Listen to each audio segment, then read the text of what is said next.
చూస్ country delight, live better. ఇప్పుడే country delight app ని download చేసుకోండి.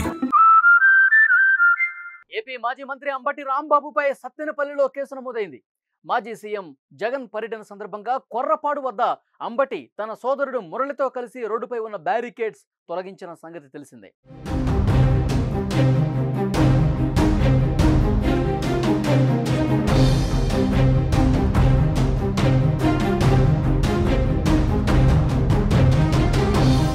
అంతేకాదు అడ్డుకోవడానికి వెళ్లిన పోలీసుల్ని నెట్టేసి వాళ్ళ మీద పరుష పదజాలంతో విరుచుకుపడ్డారు. అంబటి రాంబాబు పోలీసు విధులకు ఆటంకం కలిగించి దాడి చేశారంటూ ఐపీసీ 188, 332, 353, 427 సెక్షన్స్ కింద ఆయనపై కేసు నమోదు చేశారు. ఏపీ మాజీ ముఖ్యమంత్రి వైఎస్ జగన్ బుధవారం సత్తెనపల్లి మండలం రెంటపాళ్లలో వైసీపీ కార్యకర్త నాగమల్లేశ్వరరావు విగ్రహావిష్కరణకు హాజరయ్యారు.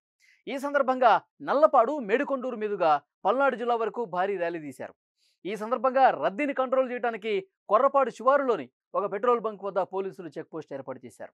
అక్కడికి వస్తున్న వాహనాలు నిలిపేశారు. మాజీ మంత్రి అంబటి రాంబాబు అక్కడికి వచ్చి వాహనాలను ఎందుకు ఆపారని, వెంటనే పంపాలని పోలీసులతో వాదనకు దిగారు.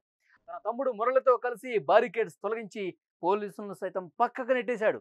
ఈ మేరకు అంబటిపై సత్తెనపల్లిలో కేసు నమోదైంది.